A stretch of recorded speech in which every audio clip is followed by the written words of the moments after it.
Hey everybody, Tim here. Today we're going to go over the property information sheet that we use here in our business, and this works great. Although I'm intentionally recording this for a Subject 2 class that I'm getting ready to teach coming up here shortly, this property information sheet will work for any kind of deal, and just let me go over a few things, pointers here for you. We call it the Texas Lead Property Information Sheet, but it will work in most states. Notice that we have some big bold stars here. This is something I learned from one of the gurus across the country, that just to kind of highlight and bring your focus to the critical things to be able to quickly tell if you have a deal. Asking price, seller's estimate of value, your comps, the first mortgage, what's the balance on that and the terms of it, and then down here, when do you need to move by? Okay, all the information is important, but those are the things that you need to use to really quickly determine if there's a deal here. So just going down through here, date, owner's name, source of the lead, which is important to me, phone numbers, cell phone, evening phone, address of the property, city and state, of course, subdivision, that kind of stuff you can get from public records once you know that address. But these right here are important: asking price, seller's estimate of value, and your comps. And this is important because without knowing these things, you really don't know if you have a truly motivated seller, right? So you're going to make sure you fill that information out. For the class coming up, you're going to want to have as much information as possible on this form so that we can work your deals during the class. But as in general, just for you not coming to class, go through here and fill out all this information to help you do your analysis. Existing mortgage information, or is it free and clear? So first mortgage, second mortgage, lender name's great, not absolutely crucial at first, but you still want to know if you can. The interest rate and the payment amount. Is the payment PITI? Very important for you to know and understand when you're talking to the seller. And then, are they current? Absolutely need to know this information. And if they're in arrears, then you want to make sure that you have that information identified there. Don't be afraid to ask them. A lot of times investors, especially new investors, are afraid to ask that question. But we need to know in order to understand what their circumstances are and know if we got a deal or not. We'll get into what to say in the class. Okay, is asking price and the mortgage balance between the difference between $40,000, and if so, will you sell the house for what you owe on it? Ask that question. It's a pretty simple question. Just need to make sure you ask it. If the house has a large mortgage, then you're going to go through each of these questions and you're going to ask them just like they are here. Okay. Just follow the instructions. We put the instructions right in here for you to get that information. Okay, that's if there's a mortgage. If the house is free and clear, then you're going to ask these questions. Remember, you asked that question up here, right? You got the asking price here, and you've got right here. If they're going to tell you here if it's free and clear. When you go to ask what that balance is, they're going to tell you if it's free and clear. So when you find that out, you come over here, you ask these questions. Again, print them in clearly. Take a separate sheet of paper if you need to, so that you can have plenty of room to write down the information if needed.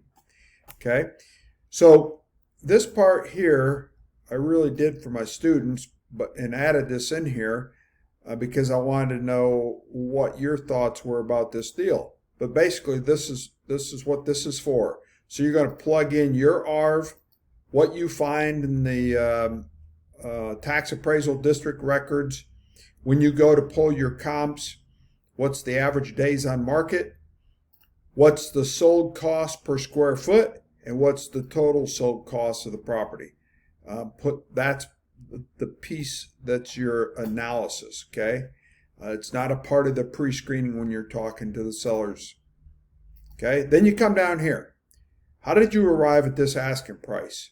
You want to know what they're thinking, what kind of homework they've done. Are they an agent? Are they an appraiser? You know, did they go next door because their buddy sold their house? How did they come up with this price? It's going to be very helpful to you when you start structuring a deal. Why are they selling? And again, not required, but very, very helpful to you to know what their motivation is behind trying to sell. And once you know what that reason is, that why, then you can make sure that your solution solves that problem and that why. Okay? Does the house need repairs? Yes or no? Is the house listed? Yes or no? Again, don't forget to ask that question. You want to know those answers. And then if so, what's their asking price? Even if it's not listed, you want to know what their asking price is, okay? When do they need to move by? Very important, and should give you a lot of insight as to their motivation, but you need to get that written down here. Then you get down into the property description information here. The number of bedrooms, bathrooms, square footage, year built, lot size, construction type. Yeah, those things are helpful. Those things are not mandatory that you get when you're talking to the seller. However, for the new folks seeing this, you'll realize that not every house on public records has all this information. So while you have them on the phone, try and get as many of the blanks filled in on this form as you possibly can. Okay? Very important. It'll just save you some time and frustration later having to go back and try and call them up and ask them again later. Okay. Again, all that information there. Is the house vacant? Again, this should speak to somewhat of what their motivation is. Okay? Is the house vacant? Is it occupied or rented? Okay. We need to know if it's occupied or if there's a renter in there. And if it's rented, try to get the rental price. How much are they currently paying for this house for rent? Okay. Is it a house or a condo? Yeah, helpful, but not mandatory. You're going to know more once you do research on public records. Is there an HOA? Yes or no? Helpful. And what the fee is. So you'll find that if you start getting into condos and there's a huge fee, or even in an HOA that's got a huge fee, that may have some impact on how quickly you sell it, especially on the condos. Some of those fees can get pretty high. Okay, and then down here in the notes, feel free to add any other notes that are of interest to you. Don't be afraid to get out a separate piece of paper and and write that additional information in there as you need it. And again, the items that are highlighted with the stars here, don't hesitate to, or I shouldn't say don't hesitate. These are crucial to getting the information that you need, related to the mortgage and their motivation and timelines to sell. Okay. After you get all this information, then you're going to go back and you're going to fill out this part right here on and what you found, so that everything you've come up with is going to be on this one form for the most part. Okay, so that's it for this video.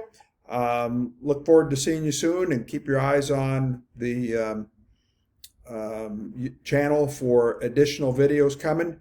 Please click the subscribe button on the bottom here and leave us a nice comment if you found this helpful, and that'll help us with some Google juice, and we'll see you on the other side. Take care.